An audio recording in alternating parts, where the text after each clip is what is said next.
Our next guest is a South by Southwest vet who proudly calls Austin, Texas his home.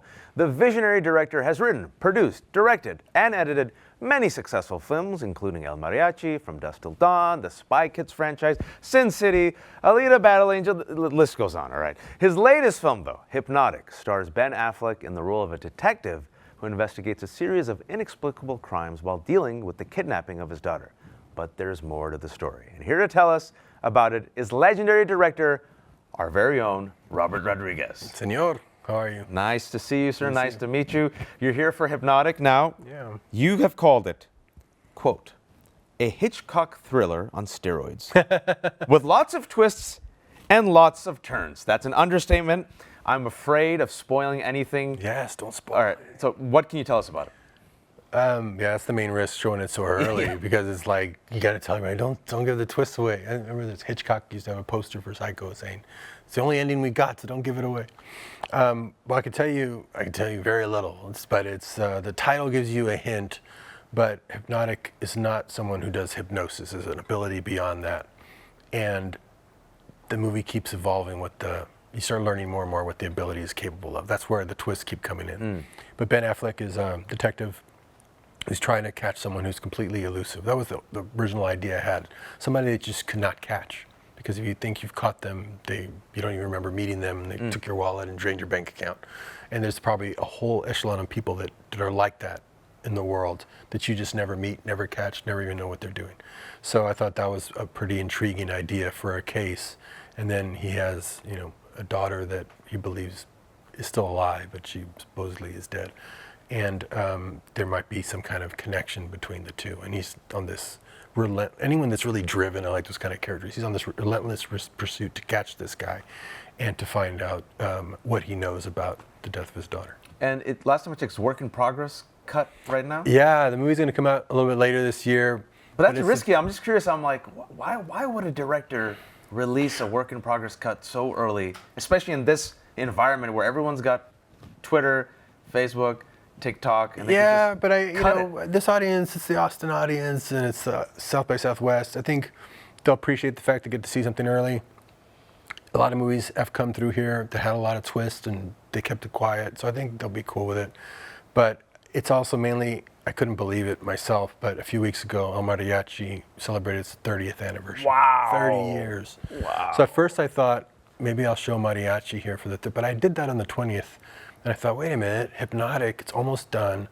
That one was actually shot here, conceived here, written here, developed here, shot here, being finished here. It's a true Austin film. The locations are all around here. Ben was here.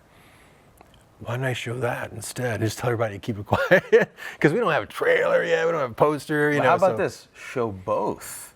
Show both, yeah. Because 30th anniversary, I know, it's pretty nuts. Because I remember I saw that when I was 12. Wow. And you made that when you were a up-and-coming filmmaker, the one that kicked off everything. Yeah. And it's interesting, right? Because you're here with Hypnotic, and it coincides with the 30th anniversary of El Mariachi. That put you on the map, as they say in Hollywood, right? Yeah. And you've had this career where I was just listing some of the films, and we were going to run out of time, so I had to just cut straight to the conversation. Right. But with time, you get perspective, right?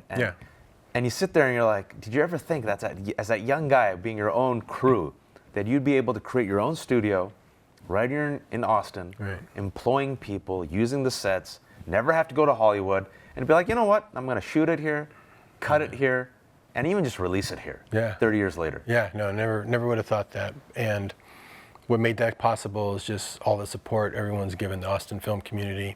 Richard Linklater, Austin Film Society, South by Southwest, I think just gets bigger and bigger every year. It started mostly as a music festival with a little film section, and the films just got bigger and bigger and dominant.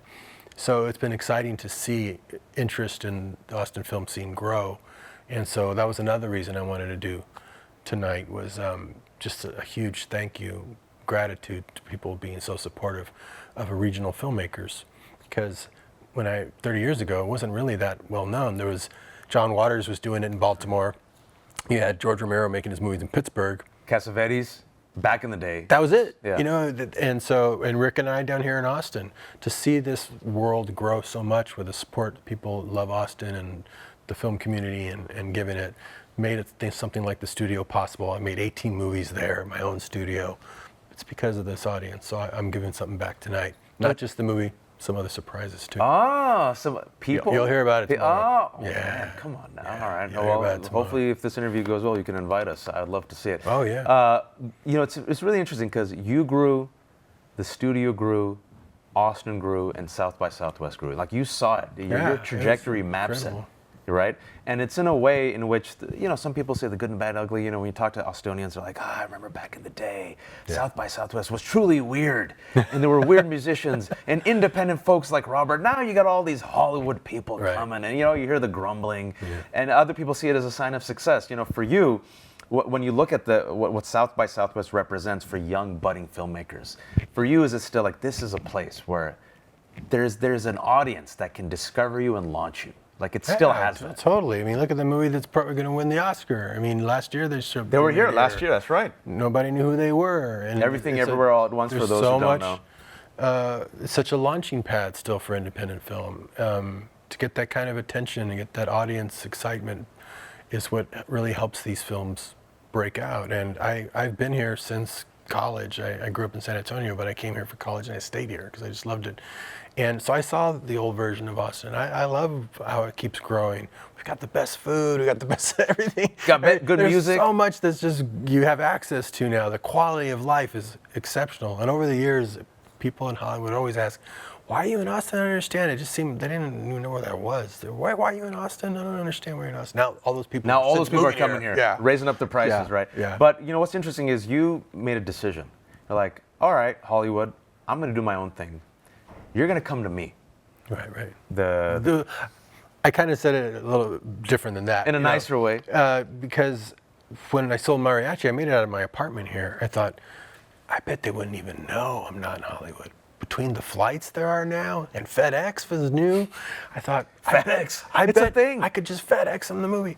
I bet they would. I bet I could pretend I'm there and they wouldn't even know I'm not living there. And later, a few years later, when I was doing like Spy Kids, mixing it at Skywalker Ranch, George Lucas saw that I was my own mixer. And we started talking and he said, "It's so smart you're in Austin. That's why I'm in Marin County. Because when you live outside the box, you think outside the box. Automatically. You're going to innovate stuff just by getting up in the morning because you're outside of the box." It's very traditional in Hollywood. And sure enough, we were doing down here in Austin, the first big green screen movies, the first digital movies, the first digital 3D movie was Spy Kids 3. Right. We're way ahead of the curve, movies like Sin City, because we were outside of the box. We lived far away. So I wasn't saying so much, you guys come to me, it's more like they won't know that I'm down here with my own lab, doing my own thing, and you're quietly, because if they all saw what I was doing and I was in Hollywood, they'd say, that's not how it's done. And you might start listening to that because it's so prevalent, so around you, the old way. It's not as innovative as you think. It's very reactive. They react when something is a success, they'll go imitate. They're fast to imitate, but they're not fast to innovate. So being outside of that, that's why I like to tell filmmakers, if you come from a town that's not a movie town and you want to make movies, try staying at home like we did and try to build a film community around yourself. It's so rewarding. The ripple effects of your actions and your ideas go out through the community. And I mean, economically, and can just blow up. They help people future. Also, it gives people jobs, and also it builds a trust where it's interesting, where you trust this community so much. You're like, I'm willing to just give this to you as a gift. Here's my rough cut. By the way, please don't tell anyone. Yeah, don't tell anyone, please. If you don't mind. I know. I didn't think about it all that much, but you go by instinct, and you go, okay, if I set it up well enough. And I give away enough neat prizes. Maybe they'll know once. Well, speaking about growth, you also grew as a man. Marriage, kids, family, and you started off as this young guy, and then you had kid, and now fast forward with our age. Now I'm looking at some of your kids. I'm reading about it. I'm like, oh, that kid he used to talk about, he's working. Yeah. With Robert. Yeah. Name each kid and what they do. Oh my gosh. In the studio. So they started off as stunt kids in their old Spy Kid movies, As one does. They're just like doing stunts. And then Racer, Max, at 6, started talking about, hey, let's make a movie about this idea called Shark Boy. I said, well, let's write a book about it first. Then let's just make a little children's book to read your brothers. And then it turned into a film. So they started just collaborating more and more to where now one is my co-editor, Racer is my co-writer, co-producer, Rebel, who's now 22. Wow. He was my full-time composer. He just smoked me. I used to do the composing, and he took piano since he was 5. And then he knew music theory, which I didn't know. I said, "Where'd you learn music theory?" He said, "On YouTube." And I was like, "Oh my God, these guys." So now he's doing full-blown orchestral scores. Rogue is 18 now. He loved game engine, building worlds. He designs sets in his game engine. Rhiannon does design, well, character design for all her characters. Draws like a maniac. She uses Procreate and an iPad and can do full-blown paintings in 3D. And it's just amazing when you give kids technology like that and you give them an opportunity on a project where stakes are high. They've got to dig in deep. And now the age I was when I made Mariachi. So it's How old really were you cool. when Mariachi came out? Well, when I you made it, how I old was were you? 21, turning 22, 23. So yeah, they're my age. So they've got those ideas that when you work with your children, you are mentoring them, but they're mentoring you. They're teaching you stuff that you never would have figured out. You got to keep on your toes, man. It goes both ways. And then it's family time. You're checking all the boxes. I mean, you can live a better life. So we're having so much fun. We just rebooted Spy Kids. So to do that 20 years later from the original. 20 years ago. Well, the original one, 22 years. But to be doing that again on the same green screen with the kids who are the stunt kids, and now they're with you, and then you got new kids. It's really surreal. At the same studio, But it must be rewarding also. You build something. You build something. Yeah, super. And it's also, as a son of immigrants, it's I tip my hat to you. Like, you're like, you know what? I'll just subsidize my own crew by giving birth to them. That's right. And if they want to eat food, hey, you want to eat? Be a stuntman. That's right. Compose my music. I thought it was I wasn't sure if it was a good idea. Then you just go on your instinct. I said, I think this will give them a good work ethic if they work on the movie. And my son Rebel, I remember stringing him up because he's a young shark boy, and he's like, "How come I have to do my own stunts?" He was just not into it at all. You're like, this is work ethic. They're probably gonna resent me later. But no, they looked back and they saw what they did, their body of work, because they couldn't even remember doing it. But they went, I guess that's who I am. And it created their identity. And then they were just relentless after that. I mean, we're both parents. I got 3 kids. They're still young. But we think about legacy. And the legacy, I think, for most dads is my children, right? Mm-hmm. But then as an artist and as a creator, there's the movies themselves. But there was a book you wrote, and I'm going to fanboy for a second, because I'm like, oh, Robert Rodriguez. I'm going to talk to him for the first time. I read Rebel Without a Crew when I was a young man. Right. And I nurtured these aspirations, which I will reveal for the first time. Then maybe I should be a filmmaker, but life and Kismet took me in a different direction. But I read that, I'm like, dude, this dude pulled it off. But then what I really appreciated is you gave back. You're like, listen, yeah, okay, I might be talented, but you could do it too. Yeah. You could light it. Yeah. You could cut it. This is how you do it. And he gave a manual. And I'm very curious, you ever want to revisit that with a sequel? Like Rebel Without a Crew Part 2, How to Do It in the Digital Age? I did a TV series that was kind of like that, where we showed, and I even did another movie with $7,000. That's when I first started working with my kids seriously, because I made them work on it, and I thought they're not going to want to do it. And they got so into it. So about 2017, it's called Red 11, and we did a docu-series showing how you would do it digitally. You can make it for like $5,000 now. But what I did like about the book is back then that seemed impossible, but we all know is possible now, making a low budget movie like that. And when buying film. Yeah, but when I made it and it won Sundance, I wanted to write that book because I knew I would have wanted to hear that it was possible and know exactly how it was done. So that's why I wanted everyone to know, because back then Hollywood was very secretive. It was all smoke and mirrors, and they wouldn't tell you your secrets. I was the opposite. I wanted to reveal it all. Reveal everything. You gave recipes I too. want to show everybody, this is the way in over here. There's a side door, because to people of especially minorities. Yeah.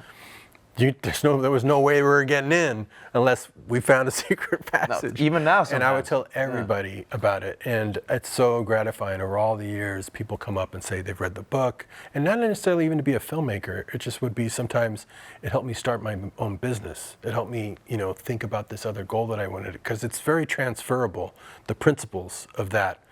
Going up against something that seems impossible, that everyone says, that's not the way to go. You have to do it this way.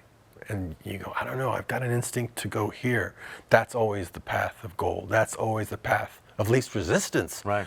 And of more control and satisfaction, and where you can design your own life. But I think what was so empowering was that you see the model of success, but, I don't need permission. Yeah. I don't have the money to go to film school. Yeah. oh, I don't have film theory. I just have a dream and a I passion. have a company, it's an LLC, it's called Never Mind, I'll Do It Myself Productions. Because it's like when you go to do something and somebody offers a lot of resistance, you just go, never mind, I'll do it myself. And it's much faster, much more gratifying, much easier actually, than to be hat in hand asking putting them in a position of power where you're asking permission. It's the worst thing you can waiting do. for them to tap you on the shoulder to go one rung up. Yeah. Because then when they do, they'll probably be fired by the next week anyway. So they're not going to be there, and then the next guy's not going to want to touch whatever you have. So it's better to do it yourself. Build your own studio. It sounds crazy. It's actually easier.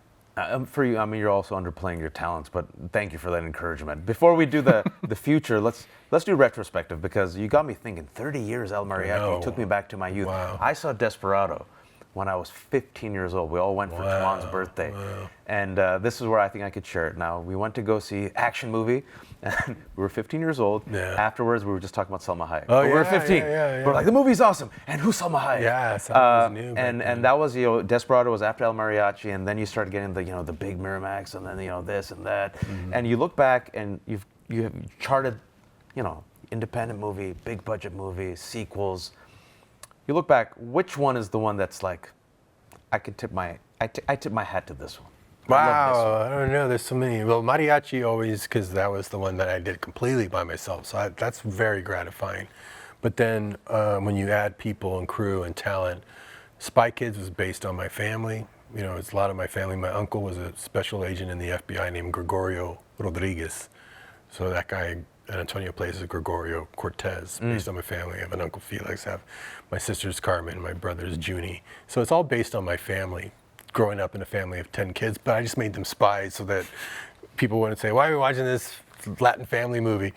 Made them just spies to make it cooler, but it's still our family dynamics. For that to be so successful, a gift that keeps and for us giving. to be we just did the reboot, with the fifth movie. It's very gratifying that it's self-created like that. When you can create your own IP, that's really gratifying. It's fun to work on other movies like a Dusk Till Dawn that Quentin wrote, or that which is Williamson a wrote great Faculty, underrated movie, by the way. or Alita with Jim Cameron. But when you also, that's why I like doing both. But when you are also creating your own stuff, like Machete, like Desperado, like Mariachi, like Spy Kids, that's really gratifying.